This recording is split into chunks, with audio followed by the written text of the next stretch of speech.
Allahumma salli ala Sayyidina Muhammadin tibbil qulubi wa dawaiha wa afiyatil abdani wa shifaiha wa nuril absari wa diyaiha wa ala alihi wa sahbihi wa sallim. Bismillahirrahmanirrahim. Assalamualaikum warahmatullahi wabarakatuh. Alhamdulillah, assalatu wassalamu ala rasulillah, amma ba'du. Pemirsa TVRI yang berbahagia dimanapun Anda berada, senang sekali saya Hafiz hadir kembali dalam program yang selalu mengajak kita untuk terus menguatkan iman dan terus menambah ilmu. Semoga dengan iman dan ilmu Allah angkat derajat kemuliaan kita, yaitu program Serambi Islami. Dan alhamdulillah tentunya seperti biasa kita akan bahas tema yang tentunya sangat penting sekali. Tema ini kita bahas karena ini adalah menyangkut kehidupan kita sehari-hari, yaitu pentingnya produk halal dalam Islam. Dan pastinya kita akan bahas bersama narasumber kita yang alhamdulillah beliau hadir tentunya bersama kita, itu Dr. Haji Mukhlis M. Hanafi MA. Assalamualaikum Ustaz. Waalaikumsalam warahmatullahi wabarakatuh. Sehat? Alhamdulillah. Masya Allah. Sepertinya keliling terus ya aktivitasnya, Masya Allah. Alhamdulillah. Yang penting Allah selalu jaga Ustadz dan juga insya Allah dakwahnya selalu memberikan banyak manfaat. Amin. Amin. Dan tentunya narasumber kedua kita, bintang tamu kita untuk hari ini, yaitu Bu Dr. Hajah Siti Marifah MMMH, Ketua Komisi Perempuan, Keluarga dan Remaja MUI. Assalamualaikum. Waalaikumsalam. Bu Hajah, sehat? Alhamdulillah, Ustaz Hafid. Alhamdulillah. Ini kita bahas nih nanti tentang pentingnya produk halal dan dalam Islam nih.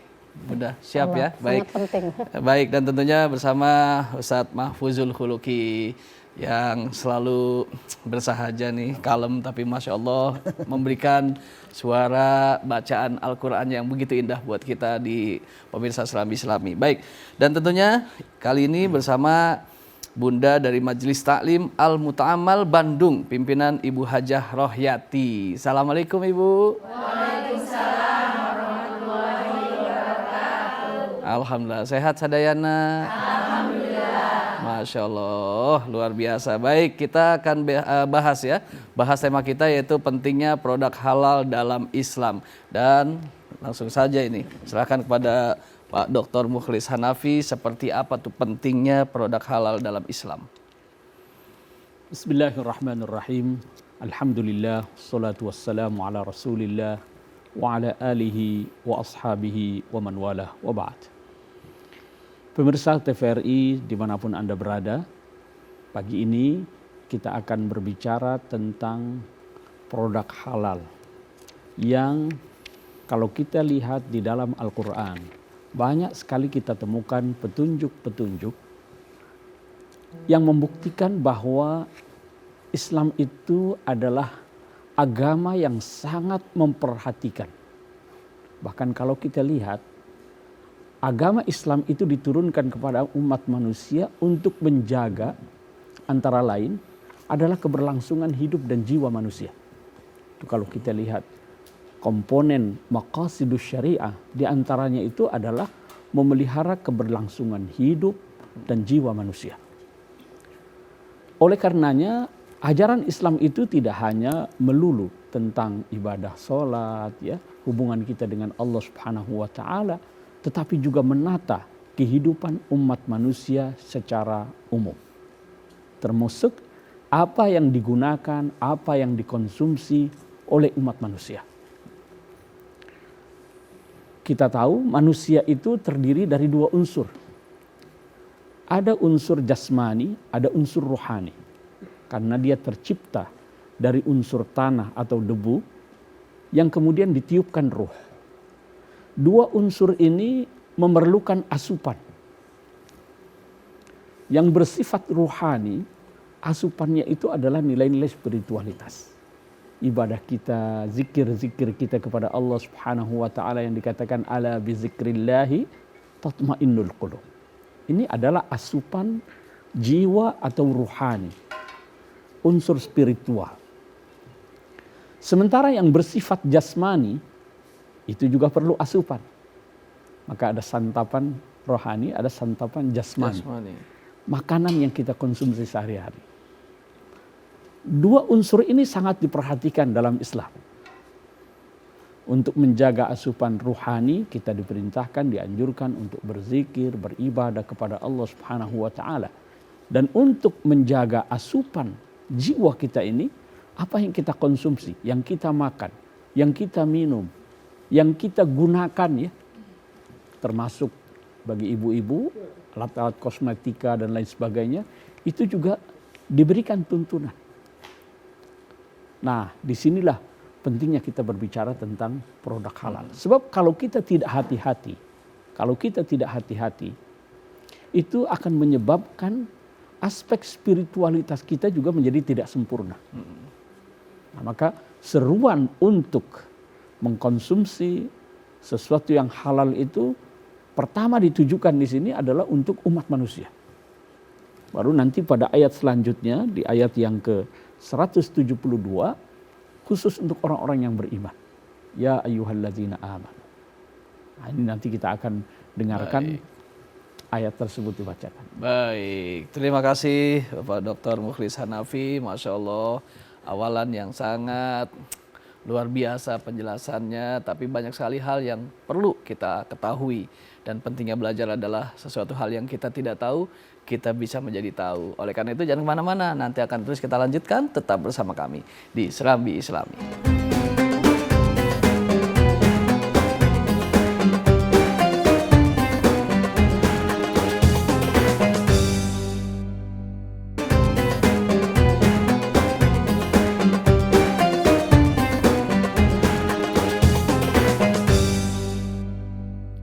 Alhamdulillahirrabbilalamin. Baik, kita lanjutkan kembali kajian kita di Serambi Islami dengan tema pentingnya produk halal dalam Islam. Silakan Pak Dr. Mukhlis. Ya, tadi kita sudah mulai singgung ayat yang 168 yang di dalam surah Al-Baqarah ini mulai membahas tentang pentingnya kita untuk mengkonsumsi sesuatu yang halal dan thayyib itu. Ya. Mungkin kita akan dengarkan terlebih dahulu ayatnya dibacakan oleh Ustaz Mahfuzul Khuluqi ya. Silakan. A'udzu billahi minasy syaithanir rajim.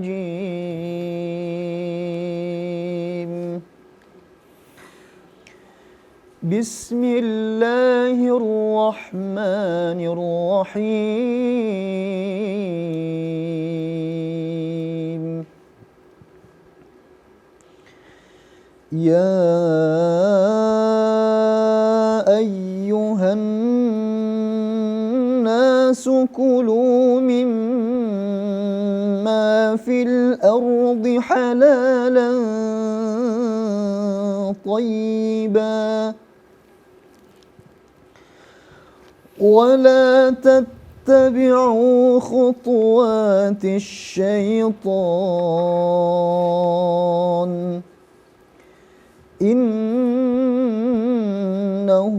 lakum aduwwun mubin.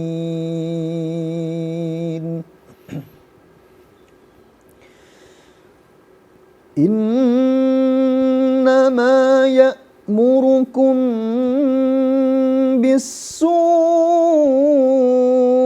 wal fahsya'i wa an taqulu 'ala Allahi ma la ta'lamun.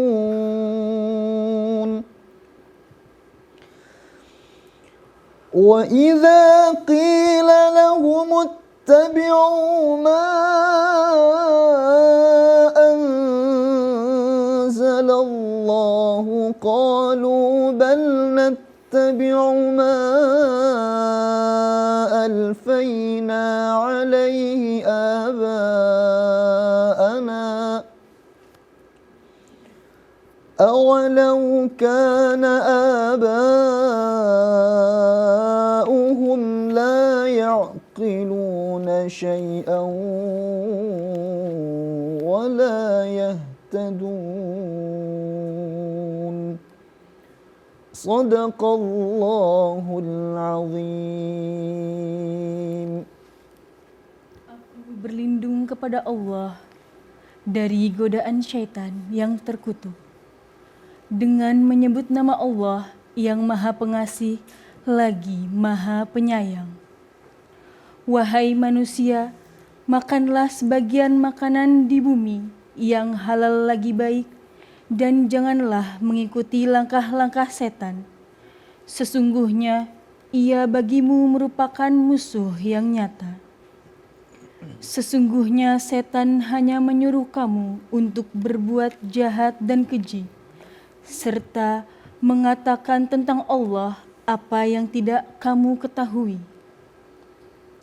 Apabila dikatakan kepada mereka, ikutilah apa yang telah diturunkan Allah, mereka menjawab, tidak, kami tetap mengikuti kebiasaan yang kami dapati pada nenek moyang kami.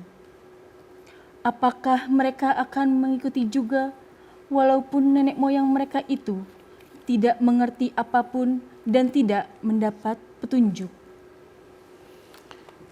Ya, kalau kita renungkan makna dari 3 ayat ini memang jelas ya, konteksnya adalah orang-orang kafir. Maka seruannya adalah ya ayyuhan nas, kulu mimma fil ard. Di sini ada kata mimma.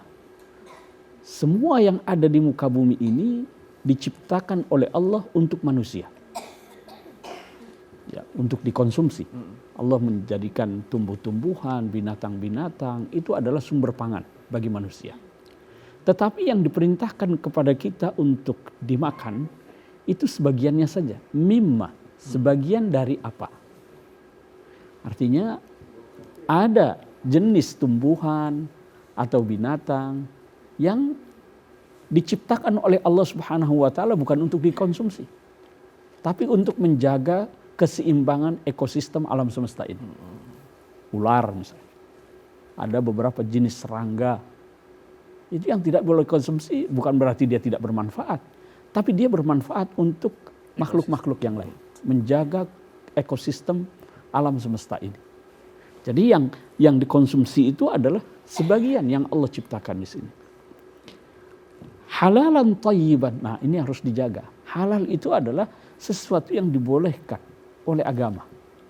Yang di dalam Al-Quran maupun hadis itu sudah dijelaskan dengan begitu sangat gamblang. Bahkan di dalam Al-Quran itu kita temukan misalnya yang jelas diharamkan itu adalah al-maitah. Hurrimat alaikumul maitatu waddamu, darah. Kemudian babi. Dan binatang yang disembelih dengan tidak menyebut nama Allah Subhanahu wa taala. Itu yang dalam bentuk makanan yang bersumber dari hewani. Kemudian yang bersifat minuman, khamar. Nah, yang Allah bolehkan, halalkan untuk dikonsumsi itu adalah yang bisa memberi manfaat. Kalau yang akan membahayakan, itu yang dilarang. Karena itu tadi, seperti saya katakan di awal, agama ini datang untuk memberikan perlindungan terhadap jiwa dan kehidupan manusia. Maka segala sesuatu yang membahayakan, pasti Allah larang. Khamar, itu jelas membahayakan. Bangkai, itu karena ada bakteri atau racun yang bisa membahayakan kalau kita konsumsi. Begitu juga daging babi. Kemudian darah yang membeku. Ya. Nah, ini adalah jenis yang dilarang di dalam Al-Quran itu. Selain itu ada penjelasan dalam hadis-hadis. Ya. Hadis-hadis misalnya, naha Rasulullah sallallahu alaihi wasallam an kulli dhinabin minas siba wa kulli makhlabin minat thair. Jadi binatang yang punya taring tajam, kemudian paruh atau kuku yang tajam, itu tidak boleh dikonsumsi. Nah, ini tentu ada hikmah di balik itu. Jadi yang halal itu jelas. Tidak semua yang halal itu juga harus dikonsumsi. Sebab boleh jadi ada yang tidak pas untuk orang tertentu. Itu artinya tidak thayyib. Ya. So, kalau kita bicara halal, ranah hukumnya itu kan ada yang makruh itu halal atau tidak? Halal. Halal makruh. Ada yang sifatnya wajib, ada yang sifatnya sunnah, ada yang sifatnya mubah. Jadi ada di 4 ranah ini kalau bicara hukum fikihnya itu. Ya. Oleh karenanya kita disuruh memilih bahwa selain halal itu juga harus thayyib. Baik menurut adat kebiasaan kita, menurut rasa dan situasi kita masing-masing. Ada jenis makanan tertentu halal, madu misalnya. Bagi banyak orang dia bisa menambah vitalitas, kebugaran tubuh. Tapi ada orang dengan penyakit tertentu diminta menghindari. Nggak boleh ya? Artinya halal tapi dia tidak thayyib buat dia. Ya, kandungan gizinya halal tapi nggak ada gizinya. Ini harus kita perhatikan gizinya, proteinnya, ya, yang bisa menjaga keberlangsungan hidup dan jiwa kita itu. Dan di sini dirangkaikan dengan wala tattabi'u khutuwati syaitan. Kita diingatkan jangan mengikuti langkah-langkah syaitan. Ingat, dosa pertama yang menyebabkan Adam dan Hawa itu diturunkan dari surga itu apa? Memakan buah yang terlarang. Ya, yang disebut dengan syajaratul khuld, pohon keabadian. Dan dari situ setan masuk. Dirayu itu melalui makanan itu bisa masuk. Yang kemudian menyebabkan diturunkan dari surga. Jadi perilakunya, sikapnya. Jadi makanan itu penting untuk kita perhatikan ya. Baik. Makanan Masya itu. Allah. Karena akan berpengaruh ke sikap, perilaku seseorang. Baik, alhamdulillahirrabbilalamin. Tentunya terima kasih banyak buat Dr. Mukhlis Hanafi. Dan tentunya masih banyak sekali yang akan kita bahas. Tapi kali ini saya ingin ke Bu Dr. Hajah Marifah nih, mengenai tema kita yaitu pentingnya produk halal dalam Islam. Apa yang ingin disampaikan tentang pentingnya produk halal? Terima kasih. Ustaz Hafid, Assalamualaikum warahmatullahi wabarakatuh. Waalaikumsalam warahmatullahi wabarakatuh. Alhamdulillah, wassalatu wassalamu ala asrafil anbiya'i wal mursalin wa ala alihi wa sahbihi ajmain amma ba'd. Pemirsa TVRI dimanapun berada yang dirahmati oleh Allah Subhanahu wa Ta'ala, tema kali ini menarik, yaitu tentang produk halal dalam Islam. Kalau kita bicara mengenai halal, tentu kita juga bicara tentang thayyib. Jadi halal dan thayyib ini merupakan satu kesatuan. Tadi sudah dibacakan dalam Al-Baqarah ayat 168,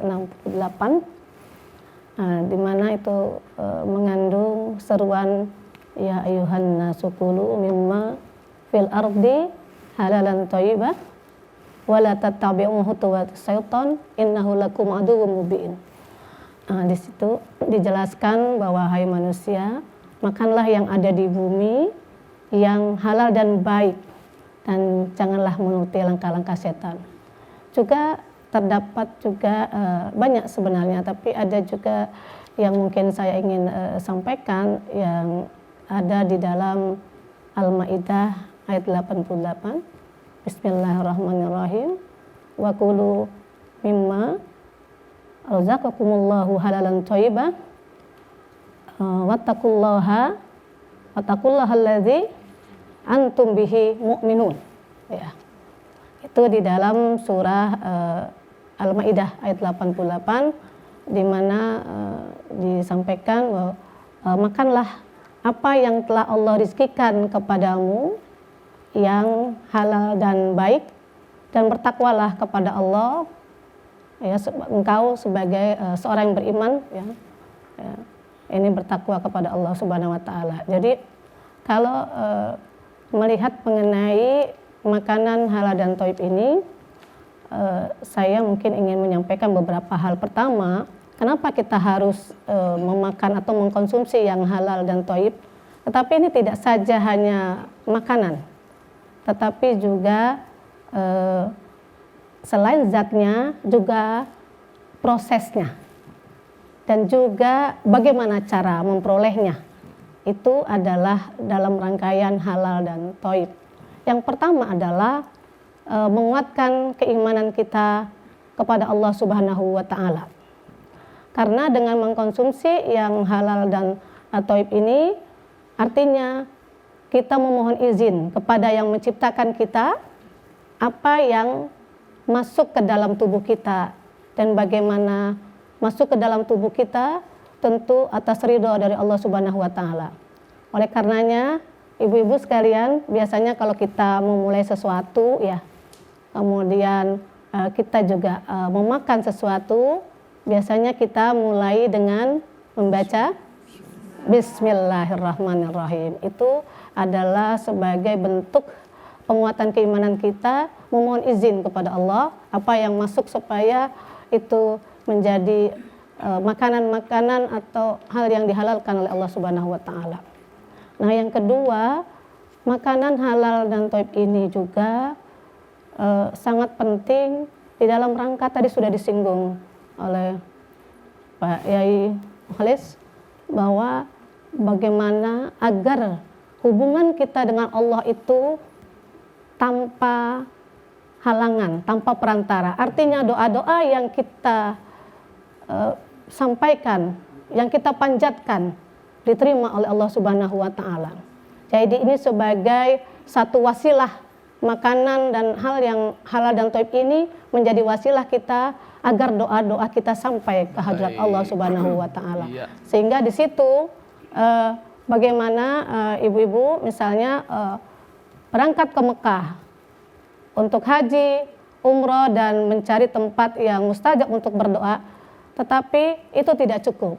Tapi harus juga menjaga makanan dan minuman. Yang ketiga, dan itu juga sebelum yang ketiga, itu juga tadi diungkapkan cerita Sa'ad bin Abi Waqqas yang bagaimana agar doanya terkabul adalah dengan menjaga makanannya. Yang ketiga adalah Bunda, kita tahan dulu sejenak nih yang ketiganya nih. Ya. Supaya mereka ataupun pemirsa di luar penasaran Bunda Bu Haji, bahwasannya apa sih sebetulnya yang ketiga tadi sudah disampaikan 1-2-nya dan tentunya yang ketiga ini yang kita akan tunggu seperti apa penjelasannya. Oleh karena itu buat pemirsa jangan kemana-mana, tetap bersama kami di Serambi Islami.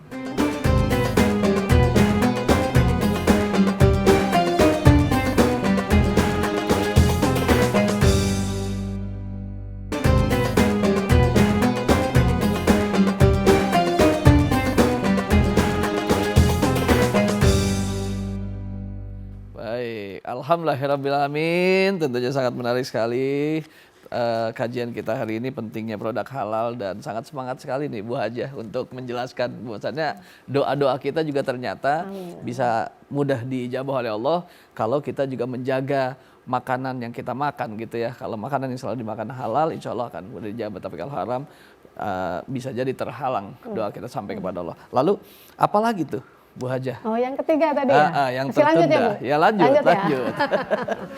Ya, yang ketiga ini adalah menghindarkan dari penyakit.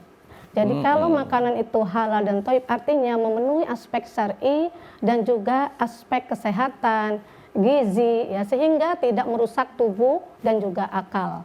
Nah, kita tentu masih ingatan, bahkan sampai sekarang pun kita masih mengalami bahayanya COVID-19 itu dimulai karena banyaknya yang mengkonsumsi makanan yang haram, yang merusak tubuh dan akal.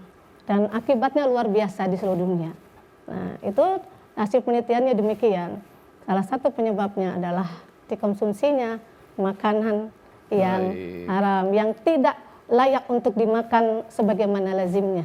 Baik, Masya Allah. Yang keempat, ini kemudian makanan yang halal dan thayyib ini juga tadi sebagai wasilah kita agar kita tidak tersentuh api neraka. Tadi disampaikan oleh Pak Yai bahwa makanan yang kita konsumsi ataupun cara perolehan yang tidak halal, apabila tumbuh daging di dalam tubuh kita, maka itu menjadi daging yang akan tersentuh oleh api neraka. Na'udzubillah min dzalik. Dan yang kelima adalah sebagaimana tadi disampaikan di dalam surah Al-Baqarah ayat 168, ini kita tidak boleh mengikuti langkah-langkah syaitan. Nah, ini makanan yang halal dan thayyib ini menjaga kita. Dan tadi sudah diungkapkan, mengingatkan kita kepada sejarah lahirnya kita di dunia ini adalah karena kehilafan yang dilakukan oleh orang tua kita, leluhur kita, Nabi Adam alaihissalam dan ibunda Siti Hawa yang memakan buah khuldi. Yang pada saat itu Allah larang, nah kemudian dilanggar dan turunlah ke bumi ini, ke dunia ini. Dan oleh karena itu tentu ini menjadi satu iktibar, peringatan bagi kita untuk terus mengingat, menjaga makanan yang halal dan thayyib. Semoga Allah lindungi kita semua Amin, amin. daripada makanan atau sesuatu yang diharamkan oleh Allah Subhanahu wa taala. Allah a'lam bishawab. Baik, Masya Allah. Penjabaran yang sangat panjang dan tentunya banyak hal yang kita jadinya tahu ya. Pentingnya kita selalu menjaga agar memakan makanan yang halal dan thayyib. Baik, kita lanjut ke Pak Dr. Mukhlis nih ya. Kalau dari jenisnya kan tahu ya, bahwasanya tadi sudah disampaikan seperti babi, kemudian yang bertaring, seperti itu ya yang kita harus hindari. Tapi kalau dari cara mendapatkannya atau cara menyembelihnya, bagaimana tuh cara kehati-hatian kita agar kita selalu senantiasa mengkonsumsi sesuatu yang halal? Gitu. Ya. Halal itu bisa kita lihat dari dua sisi ya. Yang pertama zatnya. Apakah dia sesuatu yang diharamkan oleh Allah atau tidak? Nah di sini yang dikatakan al-halalu bayyinun. Yang halal itu jelas itu. Tadi yang 4 itu ya. Ya, betul. Secara tegas disebut, bahkan nanti saya akan minta Ustaz Mahfuzul Khuluqi untuk membaca ayat yang ke-173 itu. Ya. Itu ada tegaskan di situ. 4 hal yang dilarang oleh Allah Subhanahu wa taala. Al-maitah, ya, bangkai. Lalu kemudian darah. Dari sesuatu yang mengalir. Lalu kemudian ada bertaring, ya? Bukan. Sesuatu yang disembelih dengan cara yang tidak halal. Oh, iya. Kemudian yang keempat adalah daging babi, lahmul khinzir. Itu jelas. Nah, ada yang haram pun jelas. Yang halal jelas, yang haram jelas. Ada yang samar-samar tuh, yang disebut syubuhat. Nah di situ kita juga perlu hati-hati. Jangan sampai kita terjebak pada sesuatu yang samar, yang abu-abu, yang syubuhat itu. Nah terkait dengan yang disampaikan Ustaz Hafidz tadi ya, pentingnya kita untuk menjaga kehati-hatian, ya, menjaga kehati-hatian. Lebih-lebih pada sesuatu yang tadi itu, yang meragukan. Ya. Nah disinilah pentingnya negara memberikan kepastian hukum.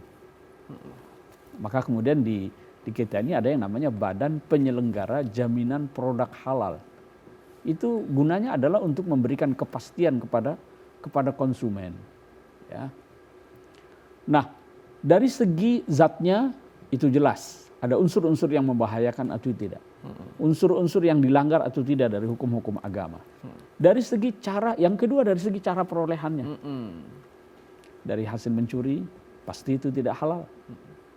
Dari sesuatu yang riba, pasti tidak halal. Dari hasil menipu, itu pasti tidak halal. Ini juga harus kita hindari. Jangan sampai kita menggunakan cara-cara yang dilarang oleh agama dalam memperoleh harta, sebab ketika itu nanti kita gunakan, kita konsumsi, baik untuk kita, anggota keluarga kita, itu tadi kita akan dijauhkan dari rahmat dan berkah Allah Subhanahu wa taala. Gitu. Baik, alhamdulillahirabbil.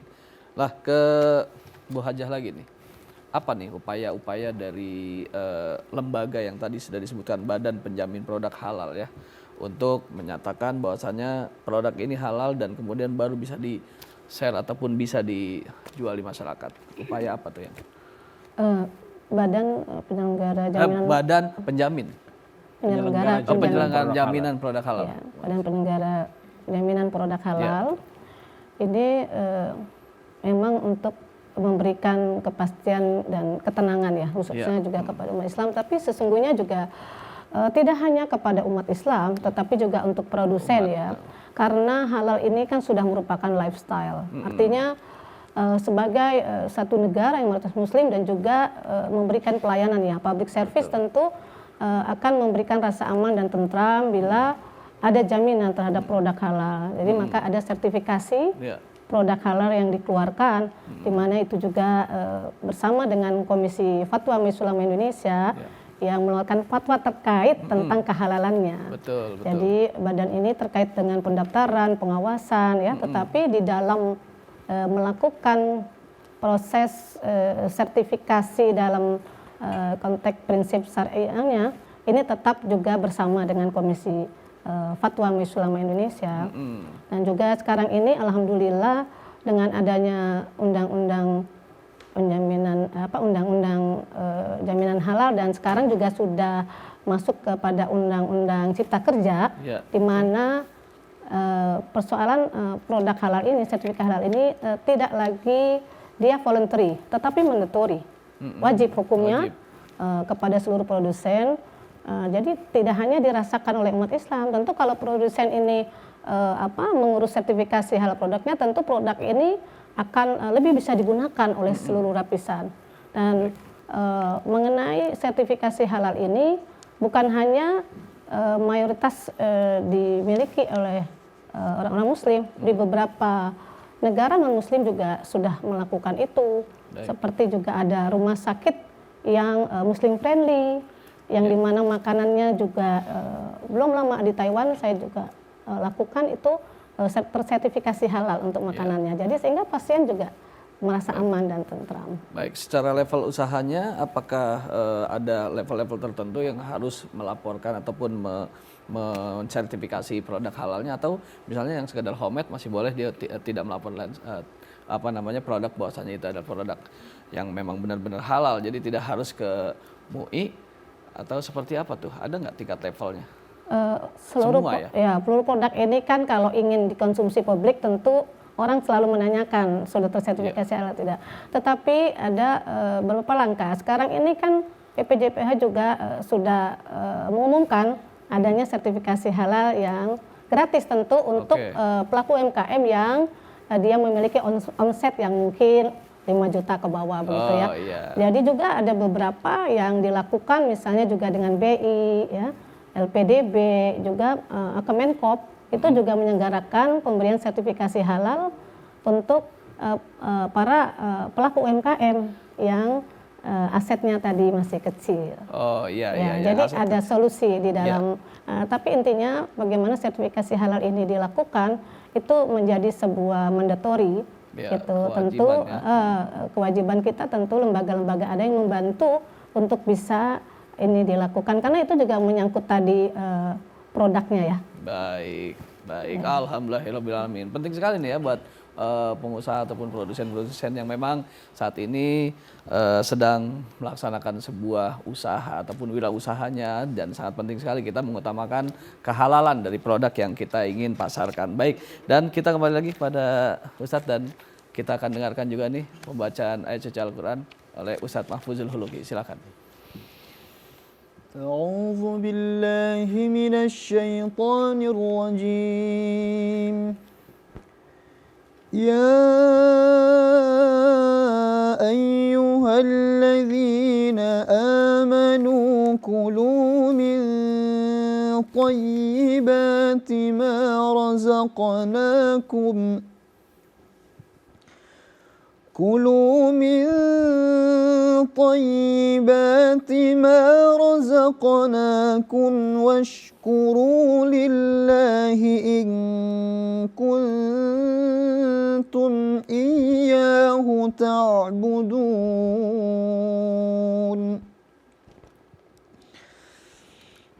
إنما حرم عليكم الميتة والدم ولحم الخنزير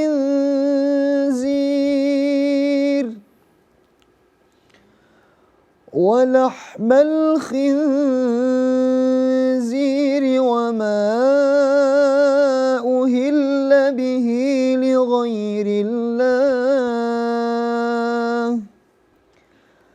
فمن اضطر غير باغ ولا عاد فلا إثم عليه إن الله غفور رحيم صدق الله العظيم. Wahai orang-orang yang beriman, makanlah apa-apa yang baik yang kami anugerahkan kepadamu. Dan bersyukurlah kepada Allah jika kamu benar-benar hanya menyembah kepadanya. Sesungguhnya Dia hanya mengharamkan atasmu bangkai, darah, daging babi, dan daging hewan yang disembelih dengan menyebut nama selain Allah. Akan tetapi, siapa yang terpaksa memakannya, bukan karena menginginkannya dan tidak pula melampaui batas, maka tidak ada dosa baginya. Sesungguhnya Allah Maha Pengampun, lagi Maha Penyayang. Maha benar Allah dengan segala firman-Nya. Alhamdulillahirrahmanirrahim. Terima kasih Ustaz Mahfuzul Huluki dan Sari Tilawah yang sudah membacakan terjemahannya. Dan tentunya buat pemirsa nanti akan kita bahas tentunya ayat yang tadi sudah dibacakan dengan tema kita hari ini bersama Dr. Mukhlis Hanafi. Oleh karena itu buat pemirsa jangan kemana-mana, tetap bersama kami di Serambi Islami TVRI.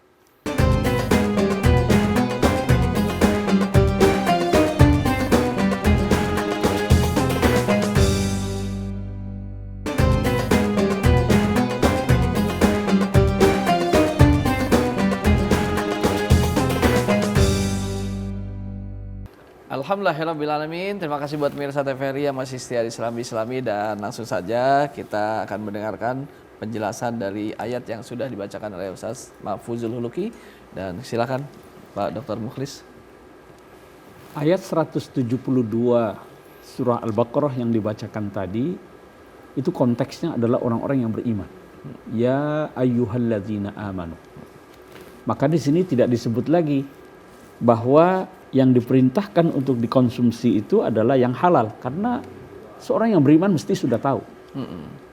Kalau tadi konteksnya ya ayuhan nas, maka halalan thayyiban. Di sini diingatkan bahwa orang-orang yang beriman itu mestinya dia sadar, tahu apa yang halal, apa yang haram. Yang perlu ditegaskan adalah yang dikonsumsi itu adalah min thayyibati ma razaqnakum, sesuatu yang thayyib. Ya, makanan itu yang bergizi, ya, yang baik untuk kesehatan. Ya. Kemudian diperintahkan untuk washkuru lillahi in kuntum iyyahu ta'budun. Jadi apa yang kita konsumsi itu adalah karunia dari Allah Subhanahu wa taala yang harus kita syukuri. Jadi kita makan itu untuk meningkatkan ibadah kita kepada Allah Subhanahu wa taala, untuk meningkatkan pengabdian kita dalam kerja-kerja keseharian kita. Nah, di sini ditegaskan pada ayat yang 173 itu tentang apa-apa yang diharamkan oleh Allah Subhanahu wa taala. Yang pertama adalah al-maitah, bangkai, darah, daging babi. Ini bukan hanya dagingnya ya, tapi juga Semuanya. bulunya, kulitnya, semua produk turunan dari babi itu diharamkan. Maka ini hati-hati ya.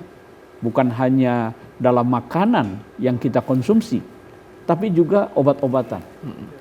Juga alat-alat kosmetika nih ibu-ibu. Ya. Kalau ada unsur yang mengandung enzim babi dan lain sebagainya, itu harus kita hindari.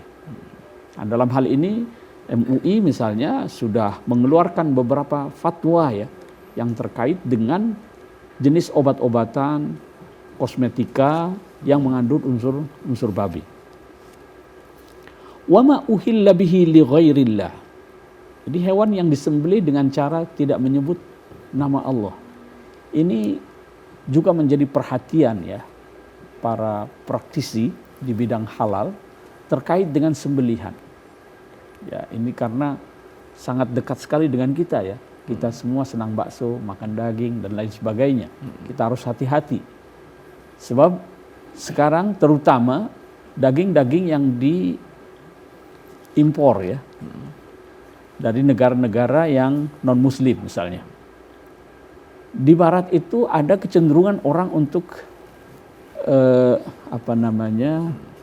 menghargai binatang. Ya, menghargai binatang, jadi jangan sampai menyakiti. Maka dalam menyembelih itu dianggap sadis. Oleh karenanya menggunakan cara-cara yang menurut mereka itu santun, tetapi sebenarnya secara agama itu bermasalah. Misalnya itu ada yang disebut dengan stunning ya. Stunning itu dipingsanin dulu supaya kalau disembelih katanya nggak berasa gitu. Kayak orang diberi suntikan bius ya supaya tidak merasa. Nah ini dipingsanin dulu, ada stunning. Nah yang membuat kita bertanya apakah ketika dipingsanin itu dia mati apa kagak? Ini kan meragukan ya. Maka kalau ingin menggunakan cara itu juga harus dipastikan bahwa hewan tersebut masih hidup. Sebab kalau dia sudah mati maka masuk kategori al-maitah. Itu salah satu contoh ya. Betapa kita perlu hati-hati ketika mengkonsumsi makanan yang bersumber dari sembelihan yang tidak disebut nama Allah Subhanahu wa taala. Baik, makasih Pak Dr. Mukhlis, dan kini saatnya kita akan lihat video yang sudah dikirim dan inilah saatnya Ustadz menjawab.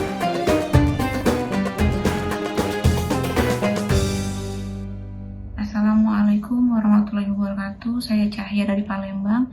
Ingin menanyakan bagaimana hukumnya di dalam agama Islam jika ada orang yang memberikan bantuan tapi mengundang polemik di masyarakat dan bantuan tersebut terlihat sebagai produk yang haram, akan tetapi setelah melalui proses penyelidikan produk tersebut halal. Seperti contoh kasus ada nasi anjing yang viral beberapa waktu yang lalu. Demikian, terima kasih. Wassalamualaikum warahmatullahi wabarakatuh. Waalaikumsalam warahmatullahi wabarakatuh. Ya, bagaimana tuh? Jadi namanya itu nasi anjing. Iya. Bukan nasi kucing ya. Bukan. Kalau nasi kucing jelas halalnya ya. Iya, beda. Namanya nasi anjing, terkesan haram, tetapi setelah diperiksa ternyata halal, begitu halal. Ya. Ya, yang pertama saya kira ketika kita ingin mengkonsumsi sesuatu, seperti yang tadi saya katakan bahwa kita harus berhati-hati betul. Jangan sampai kita terjerumus pada sesuatu yang haram atau yang syubhat, yang kita ragu kehalalannya itu. Kita harus pastikan betul bahwa sesuatu itu adalah halal. Ada yang dari namanya itu terkesan haram, gitu ya. Misalnya minyak babi, cap babi, tapi sebenarnya minyaknya minyak samin, tapi capnya cap babi. Tapi isinya minyak samin.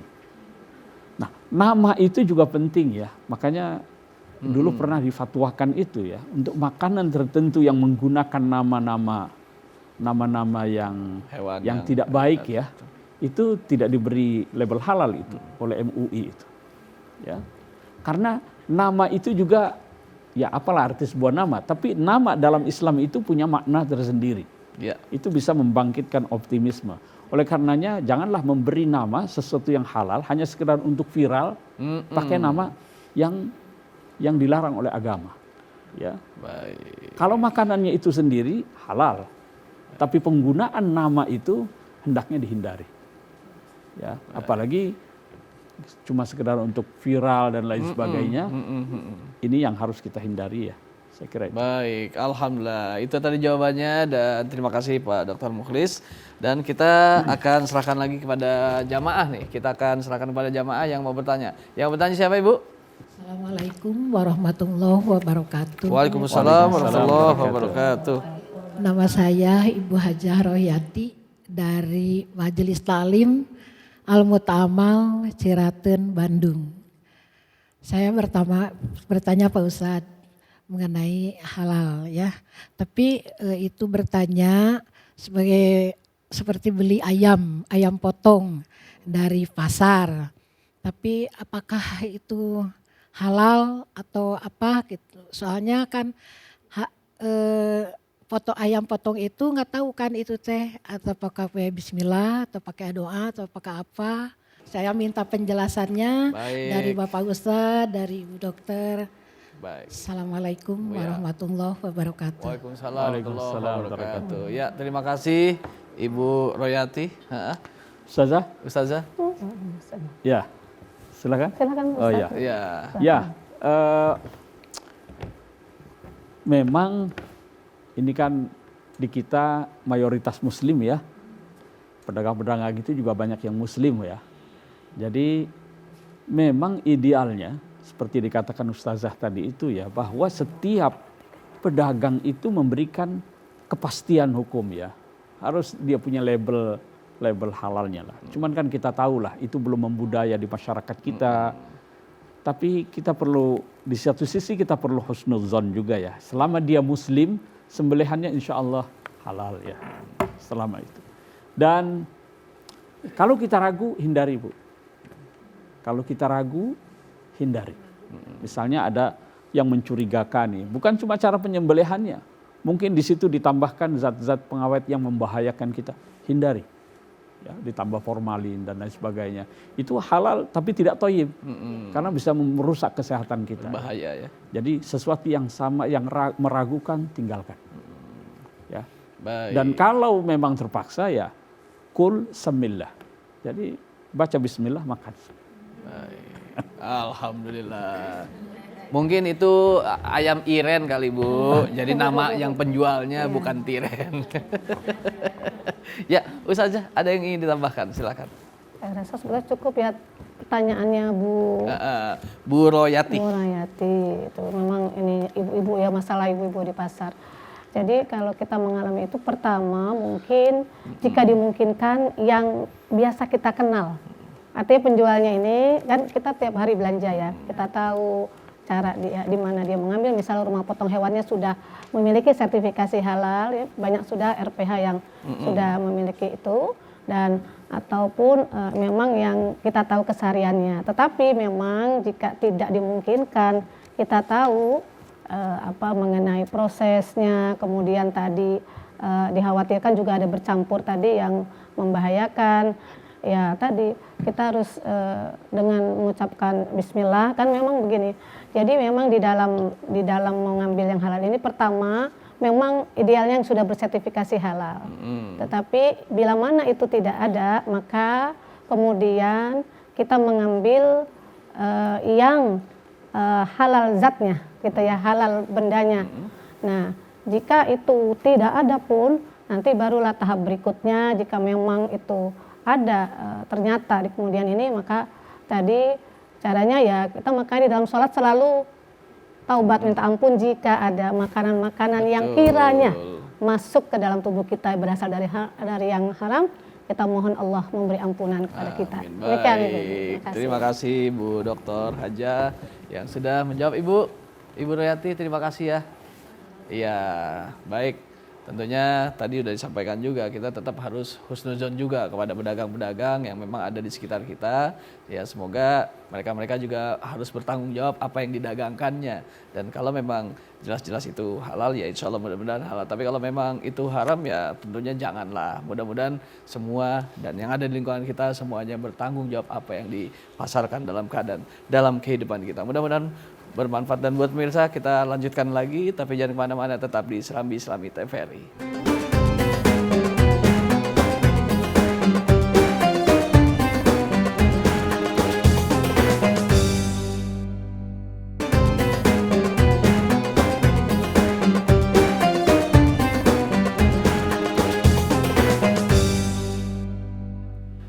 Alhamdulillahirrabbilalamin. Baik, kita lanjutkan kembali kajian kita di Serambi Islami dengan tema pentingnya produk halal dalam Islam.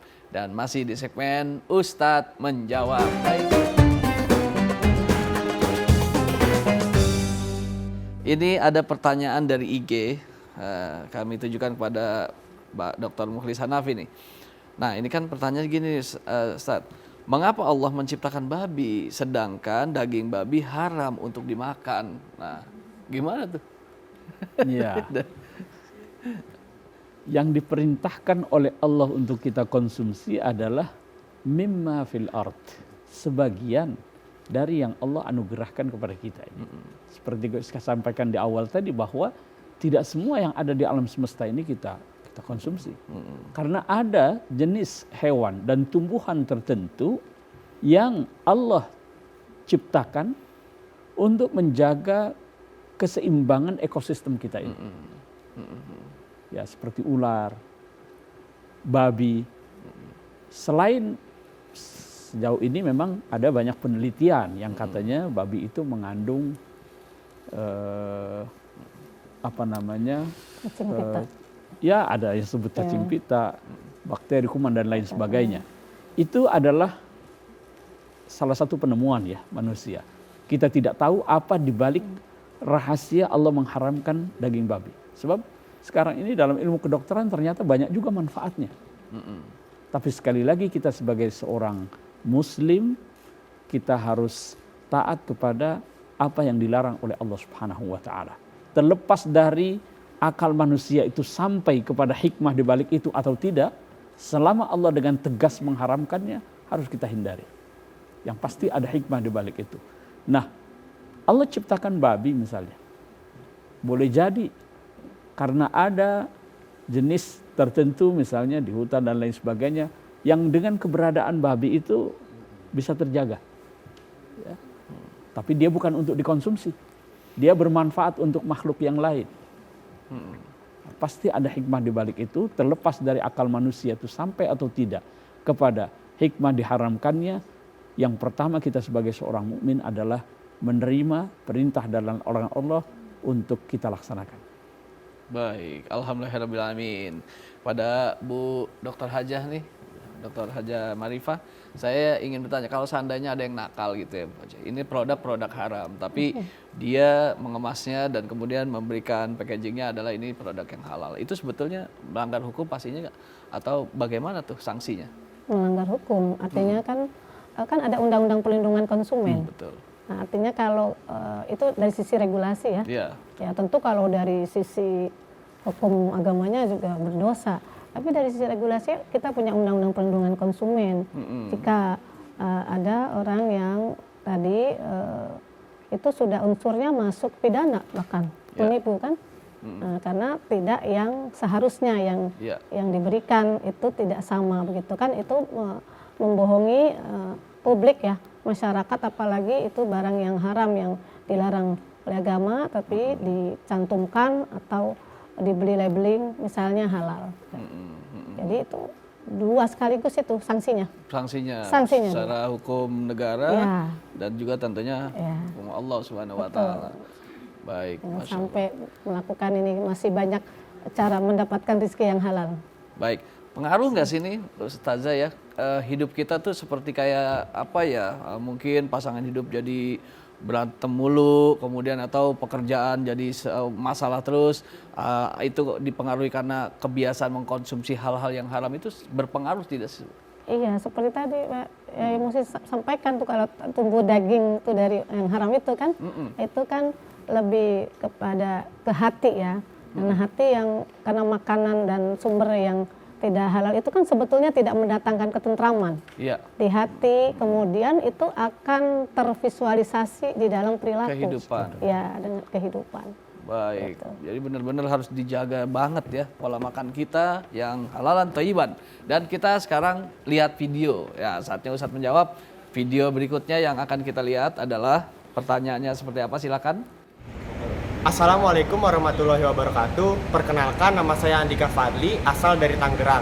Saya izin bertanya, bagaimana hukumnya di dalam agama Islam jika kita sulit menemukan makanan yang berlogo halal, sedangkan kita sendiri tidak tahu apakah makanan tersebut halal atau haram, seperti contohnya ketika kita tinggal menetap di luar negeri. Wassalamualaikum warahmatullahi wabarakatuh. Assalamualaikum warahmatullahi wabarakatuh. Masya Allah. Ya, Pak Dr. Mukhlis Hanafi nih. Ini silakan. Banyak dihadapi oleh saudara-saudara kita yang tinggal di negara-negara minoritas Muslim ya, atau bagi traveler. Ketika kita pergi ke sebuah negara yang tidak mudah kita mendapatkan restoran atau rumah makan halal misalnya ya.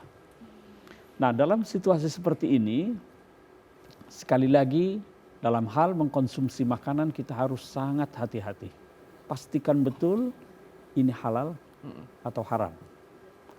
Maka walaupun sekarang kita di banyak negara itu sudah menjadi sudah membudaya ya, sudah tumbuh restoran atau rumah-rumah makan halal yang menyediakan makanan halal ya. Walaupun mungkin dari segi harga sebagian mungkin masih lebih mahal ya. Selama itu ada, kita harus upayakan. Kalau tidak, cari yang aman, yang kira-kira tidak ada unsur babi atau turunannya. Ya. Dulu itu saya pernah ke Jepang, yang mendampingi saya itu yang mengundang adalah salah satu lembaga yang menyelenggarakan produk halal di sana itu.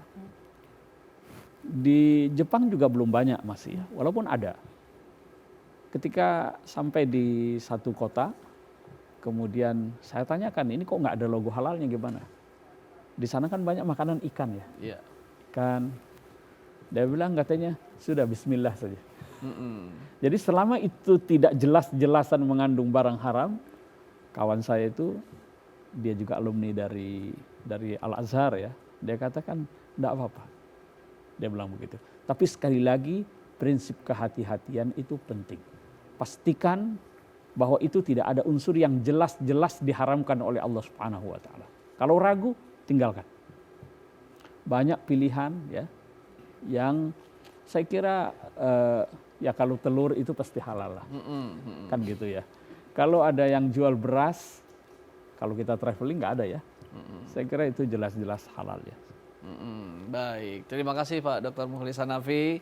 Itu jawabannya yang pastinya buat orang-orang yang biasa pergi ke luar negeri yang tentunya di daerah tersebut adalah mungkin minoritas ya, Islamnya minoritas di sana, pastinya agak kesulitan untuk bisa mendapatkan makanan yang halal. Nah itulah tadi jawabannya.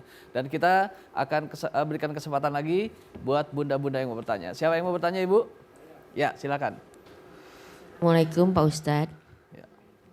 Assalamualaikum warahmatullahi wabarakatuh. Bismillahirrahmanirrahim. Perkenalkan, saya Cucu Kartini dari Majelis Al-Mutta Amal dari Ciraten, Bandung. Izin bertanya Pak Ustadz, kan kalau ada yang bilang korengan atau gatal itu bisa dari abon ular ya, atau dari sate bayawak, atau juga lain lah, seueur pokoknya apa di Bandung mah, kanggo obat mah. Tapi saya dengar malah pernah orang tua kami itu marus, darah, obat asma, cenah. Tah, bingung kan Pak? Disuruh memilih, itu haram. Baik. Nah jadi bagaimana menurut Pak Ustadz kami memilih? Mohon penjelasan pengarahannya karena kami takut dengan haram. Dan takut ke neraka dosa ya Pak Ustadz. Baik, Ibu. Tapi kami juga dikasih tahu itu bagus obatnya. Jadi itu kan ada tujuannya untuk kebaikan. Baik. Jadi mohon petunjuk dan pengarahannya kepada Pak Ustadz. Assalamualaikum warahmatullahi wabarakatuh. Waalaikumsalam warahmatullahi wabarakatuh. Nah saya mau nanya Ibu, cenah itu jenis apa Bu? Oh bukan, oh beda. Apanya? Oh saya pikir tadi marus, darah, cenah gitu. Oh itu cenah itu. Cirene kalau Silakan Pak Ustazah, silakan. Ya. Ya dulu boleh nanti ya nambahkan. Allah Subhanahu wa taala menciptakan penyakit itu mesti juga ada obatnya, Bu. Ada penyakit, ada obat yang Allah ciptakan itu. Dan kita diperintahkan dalam satu hadis dikatakan kalau mau berobat itu ya berobatlah dengan sesuatu yang halal. Karena Allah tidak mungkin memberikan obat dari sesuatu yang diharamkannya. Nah, jadi cari yang halal. Dalam situasi tidak ada alternatif lain, hanya memang itu terpaksa.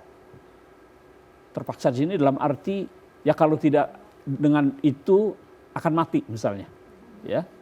Kalau tidak menggunakan obat itu akan mati, itu dalam keadaan terpaksa. Ayat tadi yang dibacakan Ustadz Mahfuzul Khuluqi, famanitturra ghaira baghin wala 'adin fala itsma 'alaih. Dalam situasi darurat, terpaksa, yang kalau tidak menggunakan itu akan mati, itu dibolehkan. Tidak ada alternatif lain. Tapi pertama harus cari yang halal. Dalam situasi darurat, boleh dalam batas-batas tertentu. Ya. Begitu. Baik, tapi kayaknya penyakit ibu yang tadi sebutin, kayaknya penyakit yang masih banyak obatnya, Bu. Koreng, masih banyak obat. Gatel ya. Ya Ustazah ingin menambahkan, silakan. Ya saya tambahkan kayak izin bahwa memang pertama terkait tadi dengan pengobatan Bu ya, karena ini juga kita lakukan di rumah sakit syariah yang ada di bawah Dewan Syariah Nasional MUI, bahwa memang pertama untuk obat itu diutamakan pertama adalah yang tersertifikasi halal, gitu ya. Nah yang kedua, kalau tidak ada yang tersertifikasi halal maka zatnya dari yang halal. Nah bagaimana kalau tidak ada juga tadi yang Ibu sampaikan, ternyata misalnya sudah diupayakan sedemikian rupa begitu dan penyakitnya luar biasa. Mungkin kalau tadi Ustaz bilang penyakit pilek ya enggak lah ya, atau penyakit apa, ini penyakit yang memang susah lah ya, udah salah ada susah lagi misalnya. obatnya. Itu harus dilakukan yang namanya proses intensive concern. Ya, di rumah sakit syariah itu ada intensive concern, jadi disampaikan kepada pasien bahwa ini digunakan obat yang mengandung itu ya. Jadi itu harus diberitahu juga supaya kemudian ya setelah itu ya kita juga para dokter di situ juga ya kita mohon ampun, ini harus memang tidak ada lagi obat itu. Tetapi prosesnya harus dilakukan dulu Bu ya. Ya, itu harus dilakukan tahapan-tahapan. Demikian, terima kasih.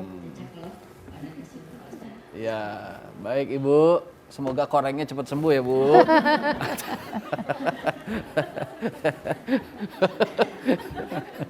Baik buat pemirsa. Terima kasih. Kita akan lanjutkan kembali, jadi tetaplah bersama kami di Islami TVRI.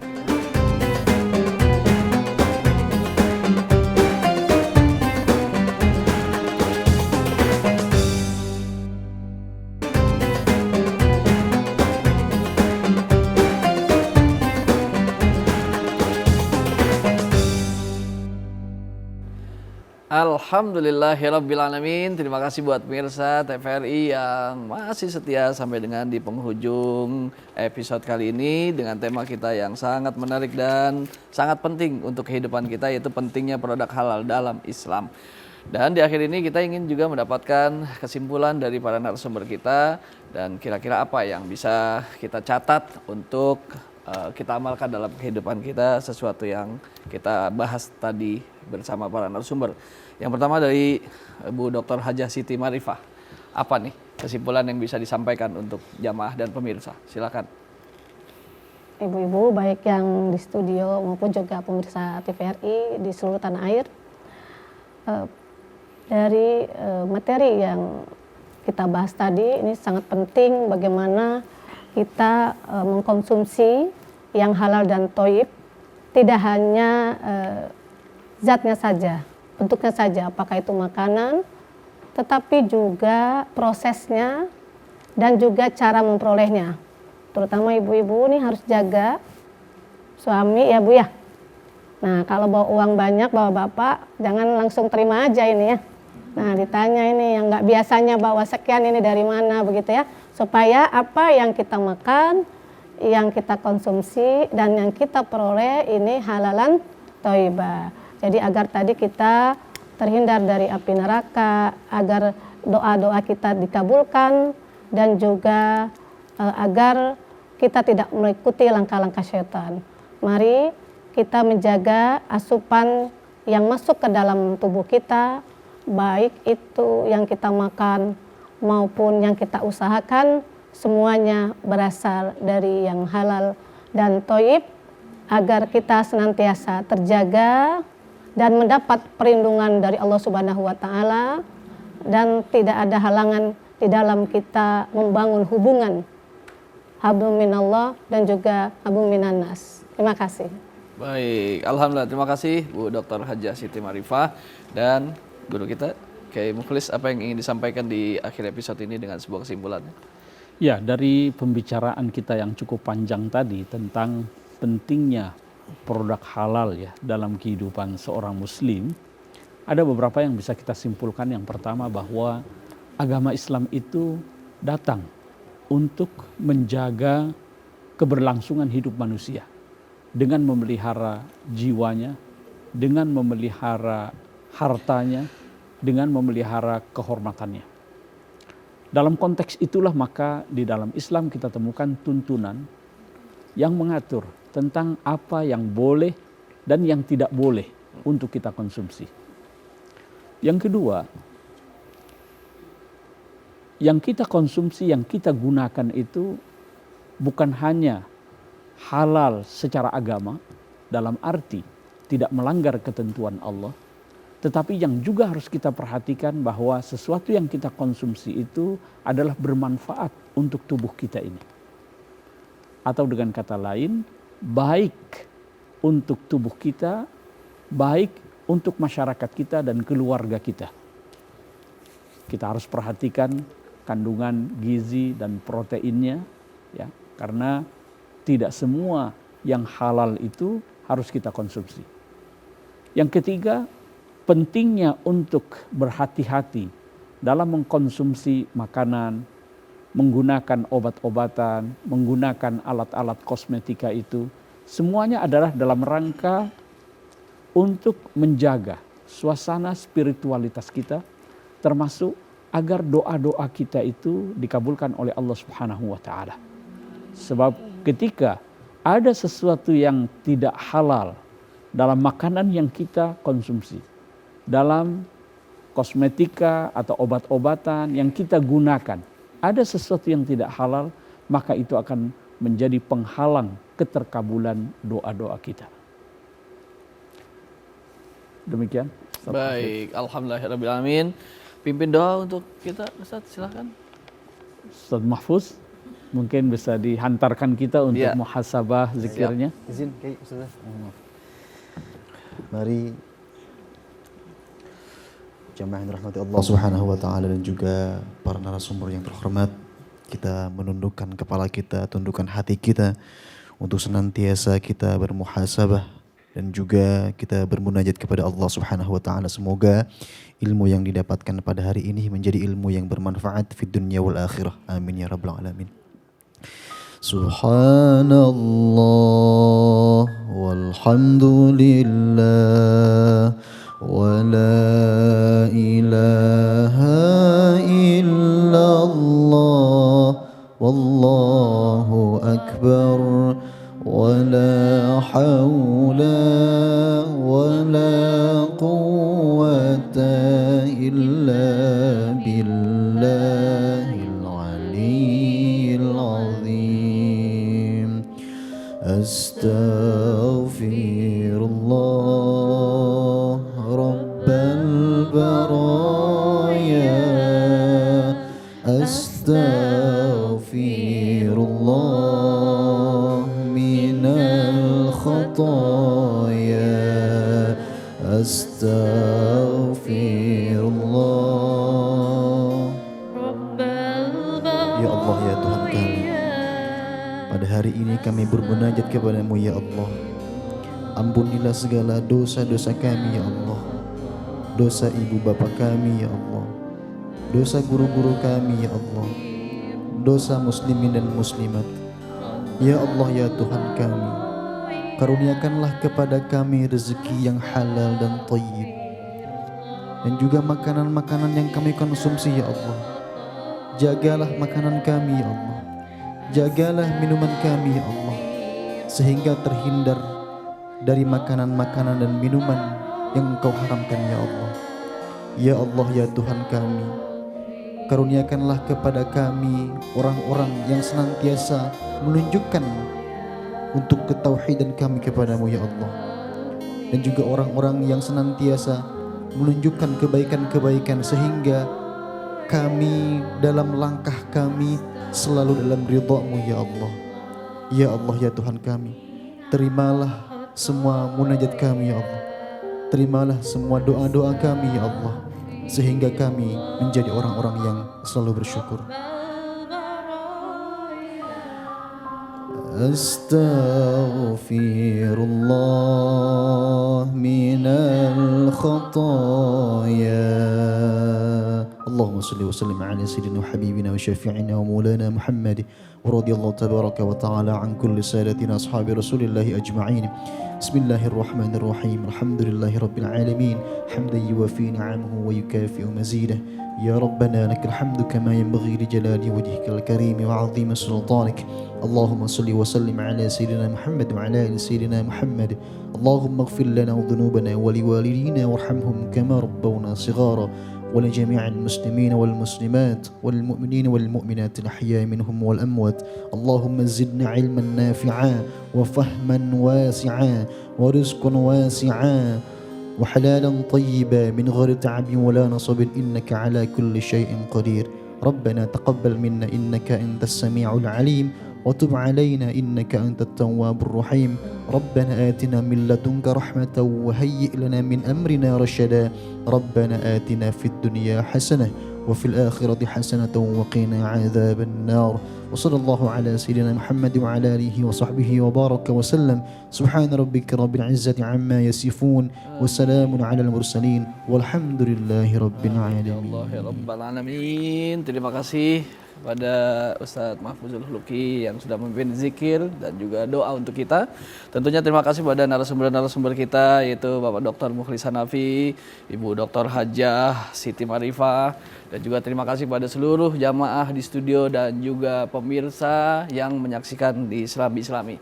Dan tentunya ngapain cari makanan yang haram, sedangkan yang halal saja sangat banyak Allah anugerahkan kepada kita. Kita memakan makanan yang halal adalah bentuk ketaatan kita kepada Allah. Karena jikalau kita taat kepada Allah, tentunya akan membentuk kualitas keluarga kita, keluarga yang berkualitas, dan anak generasi keturunan pun yang berkualitas. Dan tentunya semoga Allah jaga keluarga kita dari siksa api neraka. Semoga bermanfaat. Wabillahi taufiq wal hidayah. Assalamualaikum warahmatullahi wabarakatuh. Waalaikumsalam.